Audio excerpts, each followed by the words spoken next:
विष्णु की जय जयकार, करते सबका उद्धार, विष्णु की जय जयकार।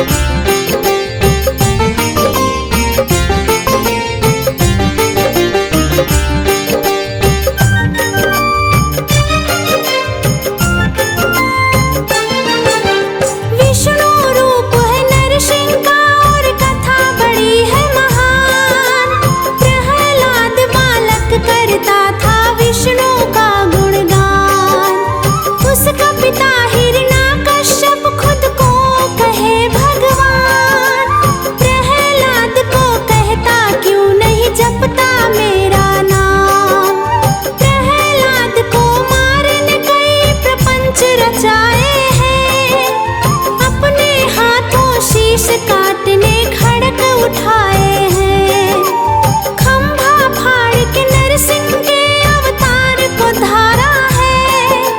प्रहलाद को बचाया हिरण्याकश्यप मारा है।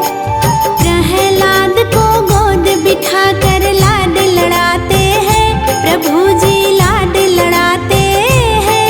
सृष्टि के पालनहार की पावन गाथा गाते हैं, हम कथा सुनाते हैं। सृष्टि के पालनहार विष्णु की जय जयकार, करते सबका उद्धार, विष्णु की जय जयकार।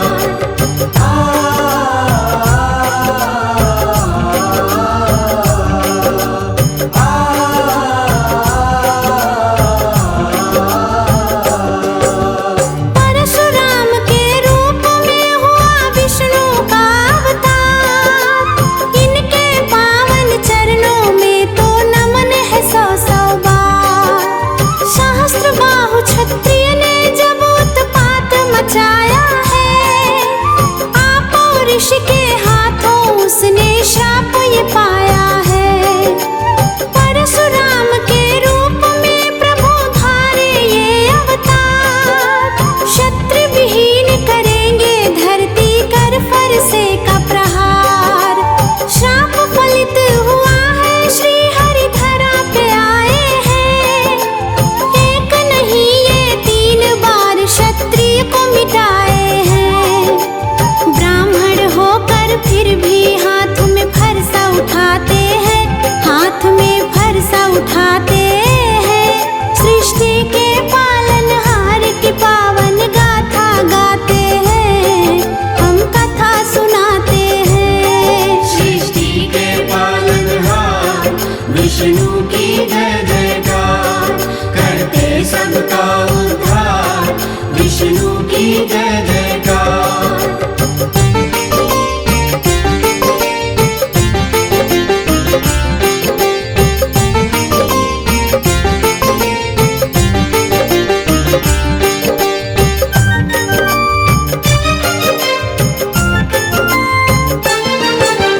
राम रूप त्रेता में श्री हरि रूप को धारे हैं।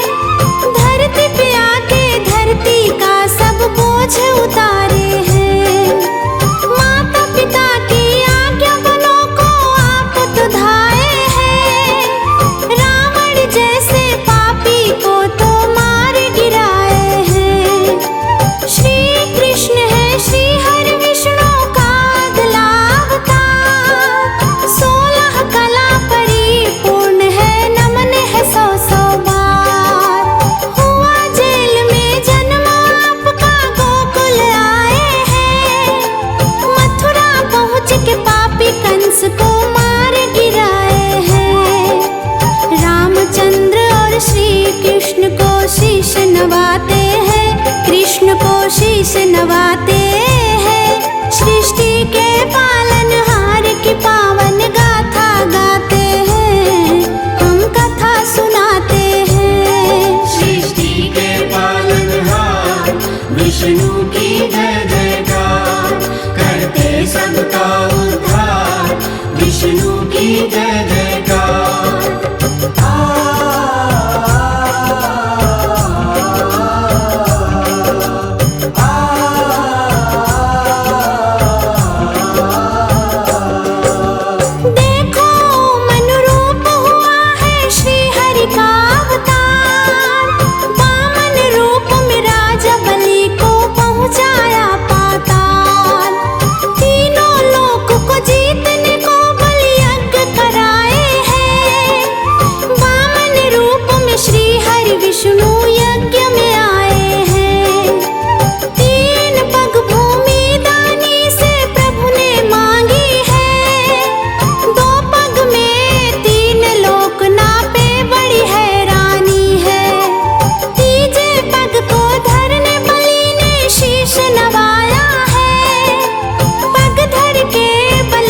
विष्णु की जय जयकार।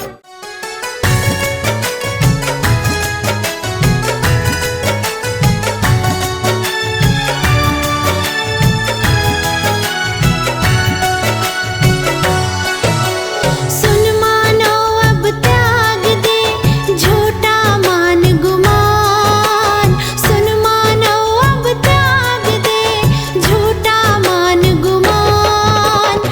2 दिन के सब ठाट है, 2 दिन की ये शान। भजले हरि हरि सुन मानव भजले हरि हरि, सुन पगले भजले हरि हरि।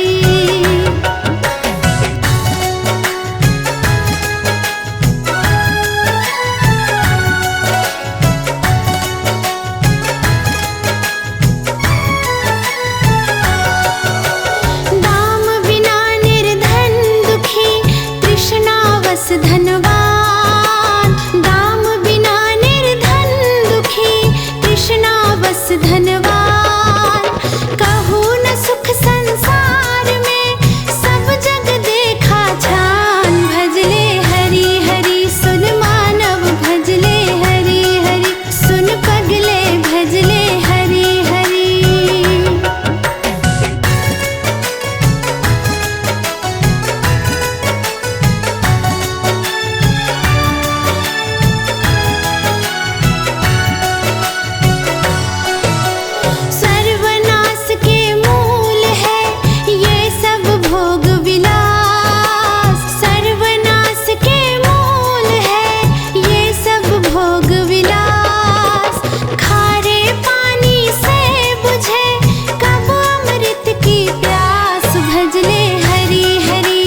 पूजक